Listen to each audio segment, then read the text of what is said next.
عبدالله ابن عمر په لاره باندې روانو وی په لاره تلم یو قبر مقبره باندې تیر شوم د یو مقبرې قبر وشلیده دا صحابه د کشف خاوندانو دا د کرامت خاوندانو یو قبر وشلیده او یو سړی ته بار راووته او ما سره په لاس کې یو وړه مشکیزه وه د اوبو دا سړی چې بار راووت بل قبر وشلیده او هغه پسې یو بل سړی ورپسې راووته او دې سړي له په دې غاړه کې د اور قیزا چولې ده د اور او دا سړی دا لومبې ما ته وایي چې تندې مړ شوم ای مهرباني وکړه لږې شانتې اوبه راکړه لږې اوبه راکړه د تندې مړ شومه وایي هغه بل ما ته وایي چې ګورې اوبه والا ورنه کې چې ساس کې اوبه دله ورنه کې وایي ویرېدم په هیبت وایي چې مخکې لاړمه شپه شوه یو بوډی د کور مخکې ولاړه وه میلمه څه کوې مې زه خو په لاره ځم د شپې ځای مې نشته وی راځه موږ سره بیټک کې به شپه وکړې چې بیټک ته ننوتمه وی مخامخ د دوی کور سره قبرونه و د یو قبر نه اواز مې واورېده بول البول وما البول البول وما البول الشن وما الشن بول بول څه شی دی مشک مشک څه شی دی د څه شی دی وی بوډا نه مې تپوس وکړه چې دا چغې ته اورې وی او دا څه وی او دا څوک دی وی هغه راته وی چې دا زما خاوند دی په دې قبر کې خښ دی دا چغې زه په دې خپله اورمه دا څه چل دی دا چغې ولې وي دی خو وی البول وما البول بول بول څه شی دی الشن مشن مشک مشک څه شی دی وی دې ظالم چې متیازې کولې او دس به یې نه وچو ما ورته وی د خدای ظالمه او دس وچوه ای ظالمه اوښم چې متیازې کوي نو خپې یو طرف ته راغونډې کړي ای ظالمه سپیم چې متیازې کوي دیوال ته خپه اوچته کړي ځان د خپلو بولو نه حتی تلوسه ساتي ای ظالمه ګډه چیلم چې متیازې کوي لږه ټیټه شي او ځان ساتي نو حیوانات سپې ځان ساتي د بولو نه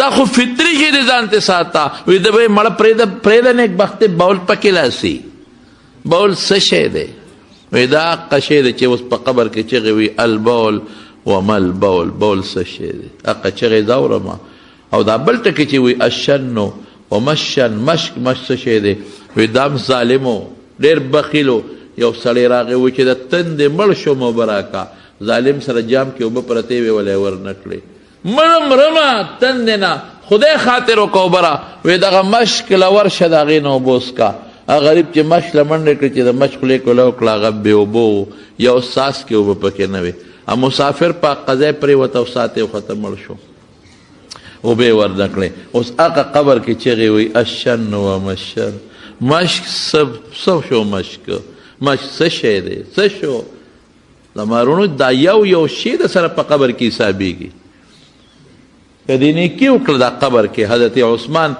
په مشکات شریف کې حدیث دی چې کله به په قبر تیر شو او به جړل دومره به وجړل چې اوښکې به یې لمدې ګیرې ته ورسېدې اوښکو به ګیره لمده کړه ملګري ورته وایي وی تذکر الجنة والنار فلات وی جنت او اور یادې او جاړې نه او قبر ته چې کښېنې نو بیا جاړې وی او ما د خپل محبوب نه اورېدلی دی چې ان القبر اول منزل من منازل الاخره دا د اخرت په منزلونو کې لومبی منزل دی که یو سړی دې کې بچ شو وروستو د دې نه اسانه ده او که دلته ګیر شو وروستو د دې نه سخته ده بیا دوه څیزونو باندې د مارونو رسول الله مبارک فرمایي د قبر عذاب دی ښه په څو څیزونو په دوو په لاره تېرېده نبي علیه السلام په دوو قبرونو ورتېر شو وانهما لیعذبان دې دواړو ته په دې قبرونو کې عذاب میلاویږي وما یعذبان فی کبیر څه ډېر لوی څیز کې عذاب نه میلاویږي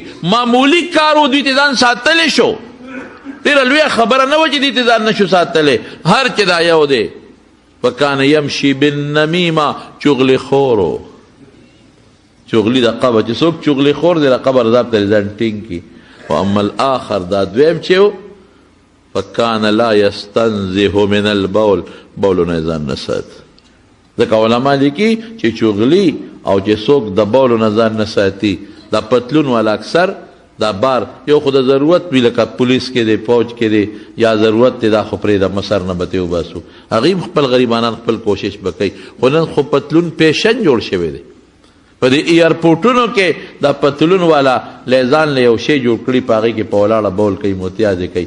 یقین په خدای وکړه چې څنګه موږ ورته ګورو ښکاري چې څنګه متیازې وکړي بس را دې خوا شي او بس زنځیر راکاږي او روان شي نیم پتلون د متیازو ډک. انګریزان تاسو ته ښکلې ښکاري، دا تاسو ته ښه ښکاري خشته، دا دین اصحاب وی دي دې ته که لږ هم ورنږدې شو اصحاب وی دي. قسم دې د رسول الله مبارک طریقو باندې عمل حسن پیدا کوي. بول چې سړي په جامه پرېږدو په وجود پرېږدي بوی به کوي که به نه کوي. مونږ ته پیغمبر وایي په ټوکله ځان پاک کا، په کاغذ ځان پاک کا، په لوټه ځان پاک کا، بیا ورپسې په اوبو ځان پاک کا، صفا سوتره به ګرځې. مونږ ته پیغمبر وایي مسواک مګه اور مانځلی مګه چې سار پاسې برشو کې ماسخوتن چې بیا وده کېږي برشو وایي ته د مازدیګر ورته چې خولې سره خوا کې درته خوله را نږدې کړي ته وایي ډیران کې چا خاخی والې ده څخه بینتې دي. مونږ ته وایي شابه مسواک مګه رسول الله مبارک فرمایي زیاتی ویخته دې کټ کوا، لاسونه ښه صفا کوا، قهقهه کوه، پودې ته بره اوبه راکاږه، صفا سوتره به. مونږ ته وایي په لوټه ځان پاک کې نو بیا ورپسې اوبه استعمالوه. دې ټولو په کاغذونو ځان پاک کوي او هغه غول ورپورې ټول نښتي څخه بینتې رواني. دا ګنده خلک دی څخه د شکل ته مه ګوره، شکل ته هم که لږ ورنږدې شوې نو دا څرمنې دومره بدرنګه ده چې د حد نه وتې. حسن ډول خشتوالی او خوشبو والی زما قسم په الله د رسول الله مبارک د سنتو په تابعدارۍ کې ده. دا حسن نشته دا نور چې د دوی څه کوي نو دا د قبر عذاب چغلی باندې د قبر عذاب میلاویږي. قبر کې دننه خطرناک شی دی دا د چغلی په برکت. چې څوک چغلي خور دی او څوک د بولو نه ځان نه ساتي هلته قبر کې به دواړو ته عذاب میلاویږي. او چغلي ډېر خطرناک شی دی ښه زمانونو انتهایی خطرناک شی دی. د چغلي خور په سبب که مرګ وشو د قاتل چې څومره ګناه کیږي دومره ګناه ورسره د دې چغلي خور هم وشو، دومره ګناه د دې چغلي خور هم ورسره وشوه. زه په دغه کې وم په ریاض کې یو عربي سره ناست وم نو هغه ګپ شپ لګو درې څلور عربو پکې ما سره یو بل ملګری مو نو ما ته وی شیخ څو ښځې دي؟ مې یوه. او داسې ټوکې را پورې شروع کړې یو بل د ده یوه ښځه، بل وی واحده یوه ښځه، بل ته وی واحده یوه ښځه. یا خدای څه ګناه مې څه کړې ده؟ یعنې داسې خنداګانې ما پورې شروع کړه خاندي تزوجت واحد یوه دې کړې ده. ما یو که نه یوه ده چلو کم څه یوه ده که نه بل څه ویله هو زوجه واحد ده یوه ښځه. خدای ما ولې څه چل؟ هغه ویلي 4 زوجات الحمدلله ما څلور دي الحمدلله. بل ستاسو 3 دي الحمدلله. بل ستاسو دي 4 دي الحمدلله. ما ته څه وایي؟ وایي د ما پلار 3 اوس مې 4مه وکړه. وایي ما ته مه کوه دا 3 ډېر دي چې نه بابا 4مه درته کوم. په زور مې ونه 4مه ښځه وکړه. دا ولې تاسو یوه ښځه کوئ؟ مې دا چې تا زه بوځم پاکستان ته او بیا خیبر پښتونخوا ته دې بوځم او هغه اوږدو سوک والا کیړو ته داسې لاندې وګورئ تا د دویمې ښځې نوم واخیست. موږ دویمه ښځه کولی شو یو نه شو سنبالولی ته 2 3 4 تاسو به سنبالولی شئ موږ نه شو. وایي نه زموږ خو دا رواج دی چې ښځې ډېرې هغه ډېر لوی عزتمنې بچي ډېرې خلک یې خوښوي. مې زموږ هغه خوی چې بچې 2 هی اچھے هلته کې خوی 2 بچی راوړو ژوند آسان چھوٹا خاندان زندگی آسان چھوٹا خاندان او زندگی آسان ژوند آسان دا او چھوٹا خاندان او خوشحال گرانه دا وایي. موږ وایو نه بڑا خاندان رسول الله خوشحال زیات بچی راوړه چې پیغمبر خوشحاله شي رسول الله مبارک پې راوړه. او ډوډۍ به څوک ورکوي؟ آیا که نه الله به ورکوي. مخکې ستا دا اوس چې څومره په منډو کې او په لارو کوڅو کې سبزی او دا دغه خرڅېږي دا خوراکونه او دا میوې وی پخوا ده وایه که نه هلکه جوار به څونه کېدل؟ رسول الله صاحب څونه به کېدل؟ من به جرب به څو کول؟ 15 منه 2 منه داسې ده که نه. اوس څو کوي هایبریډ 60 منه د په لاره داسې وه. غنم به څونه کېدل؟ زاړه زمیندار دي که نه 4 منه 15 منه به جرب کول اوس 60 کوي. او جوار به یو فصل به جوارو ابم ټول گنجان به و لکه زموږ دغه مخکني وزیر اعظم د سر په شان ډېر مې بدي شي ډېر مې بدي شي. ولې د ختم نبوت خلاف ظالم قانون پاس کړی. ګنجیان به ټول به ګنجه ونجي به ګنجه ونجي. هغه اوس ورشه یو وږي په دغه خبره چې د بشیر جان د خپې عمره دی. یو وږي غټ وږي.